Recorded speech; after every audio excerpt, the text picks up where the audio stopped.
I was just shopping at my favorite local grocery store when I was loading up the back of the car, and this very sweet old lady, American of European descent, came up to me and apologized for all of the violence against black people that's going on in the country right now. She just doesn't know where this whole thing is going to end, but she wanted me to know that she just feels so bad about all that's happening, and that's happening to African Americans. No, she didn't know who she was talking to. And I was nice and I was kind, and we had a very civil conversation. But I wanted to let her know that, she told me she had just finished Coates' book, and she felt bad because of the way black folks were treated. And I gently told her that, a lot of times that what happens is bad. And I don't agree completely with Mr. Coates' book, but as an American of African descent, I can tell you that I was taught as a child that we should always respect authority, and that we should respect police, and that when one is pulled over, it is one's responsibility to do what one is told to do, especially when the police officer has a gun and the authority. And then she said, yes, but that one man, that they killed him, they didn't have to kill him in Baton Rouge, Louisiana. I said, ma'am, more information is coming out about the gentleman who was a felon and had a gun in Baton Rouge, Louisiana. And I told her that he was trying to rob somebody when the police called, and that he resisted arrest, and that even after being tased, it's reported that he still resisted arrest. And it turns out that after they did shoot him, different camera angles showed that he possibly did have a gun. Or he did have a gun. And so that shooting was probably justified. And then I talked about the situation in Minneapolis, where it wasn't just a tail light that he was pulled over for. Actually, there was an APB, a gentleman who had just robbed a store.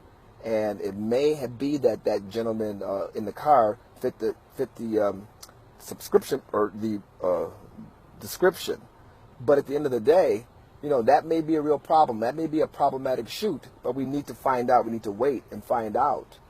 Once more evidence comes out, more information. We're in the parking lot. It's hot. It's like 102 degrees. This was an opportunity to talk to somebody about the reality here. And I said, as an American of African descent, it is incumbent upon us. If we're in a situation, especially in these heightened times, and an officer tells you to do something, you should just do it. And if there's a problem, there's racism there, that could be settled in court, with your lawyer, because you're alive to hire. But if you resist arrest and you become belligerent, any damn thing can happen. After a few minutes, the whole conversation lasted about 10 minutes. I think she realized that I wasn't going with the program.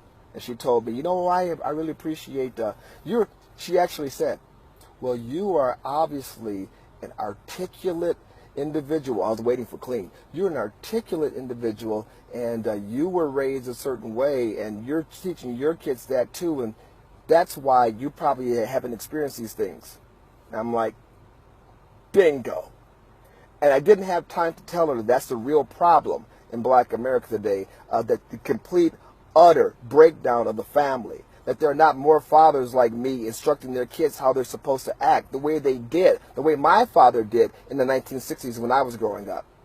We have a 70% illegitimacy rate, a 70% abortion rate. Men are not home teaching their kids. Men are impregnating multiple women. There's nobody teaching kids how to respect authority. And they're watching the one parent that they have probably disrespecting authority. And that, my friends, is at the heart of the problem in the black community. And the other part of the problem is that the Democrat Party is exploiting said black community. All of these Americans of African descent are marching and complaining and moaning, and they don't have a pot to piss in or a window to piss out of. I just quoted Pastor Manning there because he's dead on right. All these people marching and complaining. Meanwhile, in their own backyards, black folks are killing black folks at an alarming rate, far more than white officers are shooting black people. Black officers shoot more black people than white officers. The Democrat Party, the progressive movement, George Soros, Black Lives Matter, they're all duped. They're being played for chumps. Malcolm X said it back in the 1960s. If you vote for a Democrat and you're black, you're a chump. Malcolm X said it in the 1960s. If you let the enemy educate your children, you are a chump. LBJ said, if we give these niggers welfare, we will control them for the next 200 years. And that's exactly what the hell we're watching on TV right now. Ninjas being controlled. This is not grassroots. This is AstroTurf. These are people without jobs being shipped from place to place to place to agitate.